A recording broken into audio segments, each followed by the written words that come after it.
Coucou! Alors oui, on n'est pas dans le bureau, un peu exceptionnellement, je vais essayer de sortir un peu plus souvent du cadre du bureau pour présenter des trucs. Et aujourd'hui en fait, on est au cinéma, alors tout simplement parce qu'on est mardi et que je viens de récupérer ma carte UGC illimitée et que je suis très content de la tester. Parce qu'à coup de 12 balles la place, ça fait vite mal au cul. Et donc comme prévu, je vais aller voir Arthur Malédiction. Alors on est à l'heure où je tourne le 12 juillet. Le film est sorti à la fin du mois de juin. J'avais dit que j'en parlerais et que je ferais une vidéo, etc. dans le trailer un peu réaction machin bidule. Les gens sur Twitter ont dit que ça puait la merde. J'essaye de pas... Je me suis pas spoil, j'ai juste vu les notes. J'ai vu que le film avait 0,5 sur 5. Donc ça a l'air d'être une catastrophe. En tout cas, un film qui a 2 sur 20 mérite, je pense, d'être vu au moins pour comprendre ce qui s'est passé. Donc là, je vais aller regarder mon petit film et on se retrouve juste après pour débriefer à chaud. Je vais essayer de prendre des notes, etc. Je vais faire comme dans les vlogs, tu sais, où je fais comme as et ça fait transition pourrie là, tu sais, hop.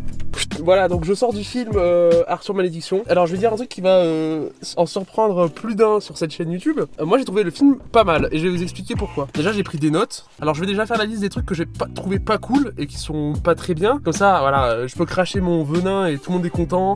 Et on passera aux choses intéressantes après. Dans les trucs nuls, j'ai trouvé que les acteurs étaient pas fiables. En mode, à certains moments, ça joue naturel et c'est stylé et c'est cool parce que c'est de la discussion comme on aurait normalement dans la vraie vie. Et je sais pas, des fois quand il y avait de la tension ou quand il y avait des scènes un peu énergiques, machin, on sentait qu'on était dans un film. Je sais pas comment expliquer. Il y avait l'emploi de certains mots qui étaient genre grave chelou et qui passaient carrément pas à l'écran. Je sais pas comment expliquer. Il y a cette espèce de dualité entre ça parle comme nous, mais des fois ça dit des trucs bizarres, genre. Donc je sais pas comment expliquer. Les jump cuts. Alors il faudrait arrêter de faire des jumps parce que ça nous sort du film. Genre vraiment, il y a plein de moments où j'étais dans le film, genre parce que c'est un film un peu qui prend au trip, à mon niveau en tout cas, et il y a plein de moments où je me suis dit, c'est bon, j'ai compris, je peux descendre du film d'horreur, je peux descendre du manège, j'ai compris que ça fait peur, j'ai pas besoin que tu me le rappelles en faisant du montage hyper serré, hyper dynamique, c'est bon mec, je comprends. J'ai besoin d'être impliqué dans le film et d'être à l'intérieur, j'ai pas besoin qu'on me rappelle que je suis dans un train fantôme, c'est bon genre. Un autre truc c'est casser la magie du film. Pourquoi casser la magie de Arthur et les Minimoys? C'est dommage, il y avait une base de fou furieux, il fallait laisser ce truc là vivre, mais ça a son intérêt dans la partie 2, l'espèce de truc partie positive. Bon, les screamers, je vais en parler 2 secondes.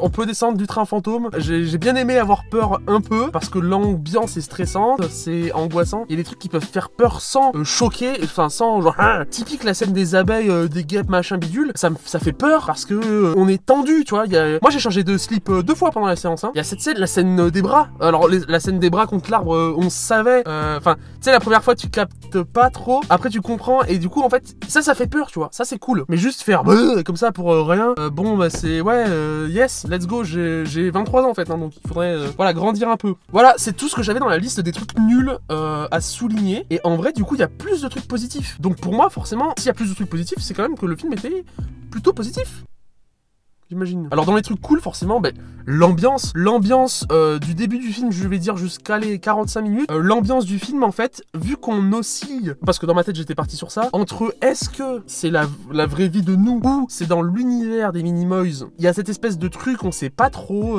il y a un flou, c'est la réalité la nôtre, c'est la réalité dans laquelle vivent les personnages, c'est la réalité d'Arthur et les Minimoys. Je vais pas vous la spoiler parce que c'est là que se trouve toute la viande du film, c'est là qu'est le cœur du film je pense selon moi. Mais ouais, l'ambiance du film est, je pense, une des choses pour lesquelles il faut au moins le voir. Ensuite, la BO est hyper cool. Un des thèmes du film, c'est passer à l'âge adulte, c'est grandir, évoluer, passer de l'enfance à l'adulterie, je sais pas comment on dit. Je suis pas encore, donc on verra quand j'y serai. Et la BO, il y a plein de moments, je me suis dit, tiens, il y a du piano un peu sérieux, en mode, vas-y, le piano, c'est un peu, tu sais, genre, ouais, des chansons un peu adultes, etc. Et puis, sur le piano, ils ont mis des petites music box, des d'enfants, en fait. Donc voilà, tu sais, je suis un petit peu musicien, je me suis dit, tiens, c'est rigolo. Il y a cette dualité enfance-adulte, on passe de l'enfance à l'adulte, je parle comme un putain de philosophe, c'est n'importe quoi.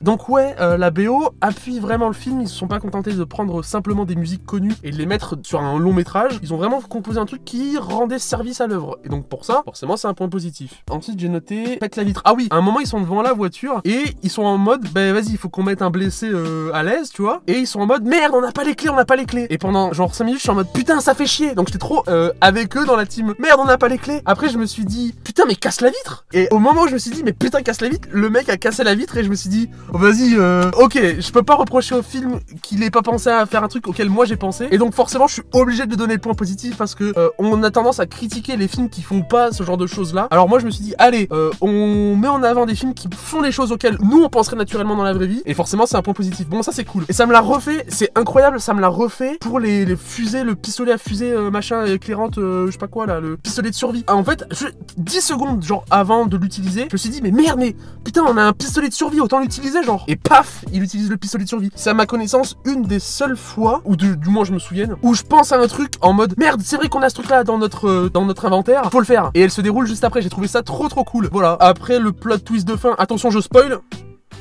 Voilà, le méchant chelou, mec bizarre qu'on a vu au début là avec les pieds qui était bizarre en fait et qui m'intriguait énormément, se révèle en fait être le Deus Ex Machina. En vrai, je m'y attendais pas du tout. Je savais pas comment s'en sortir parce que pour moi le film, je voyais pas où il allait, je voyais pas où est-ce qu'on en allait en fait. Et le fait qu'il débarque en Deus Ex Machina pour sauver la situation, je me suis dit, ok, ça se trouve en fait c'est un gentil qui fait peur aux gens pour qu'ils s'en aillent. Sauf qu'il est quand même un peu starbé genre. Et puis il y avait des pieds chez lui pendus. Enfin, il est quand même un peu space et il disparaît comme genre sans rien dire alors que bah tu sais on connaît sa position, c'est où est-ce qu'il habite et tout, donc on peut carrément tu sais on peut genre dire bah c'est lui qui a tué des gens en fait. Donc bon bref, voilà, en tout cas c'était rigolo de le voir débarquer et c'était cool. Voilà, fin de la partie spoil. Désolé, fallait que je parle un petit peu du Deus Ex Machina, du plot twist final. Je pense que Arthur Malédiction n'est pas un mauvais film. Alors je sais qu'il y a une tendance sur Twitter, sur YouTube à descendre des films français parce que c'est du cinéma français, mais enfin merde quoi, c'était pas du cobu quoi, c'était pas qu'est-ce qu'on a fait au bon Dieu. C'est un film qui tente des choses, qui essaie de proposer un nouveau truc, quelque chose d'original, de se baser sur une histoire qui existe déjà, de créer du nouveau contenu à partir d'un truc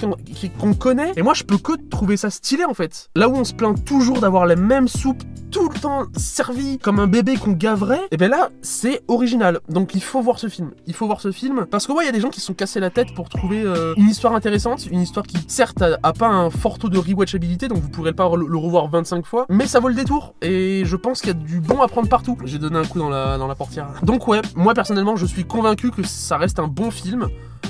Pas un film incroyable, pas une masterclass absolue, mais un bon film.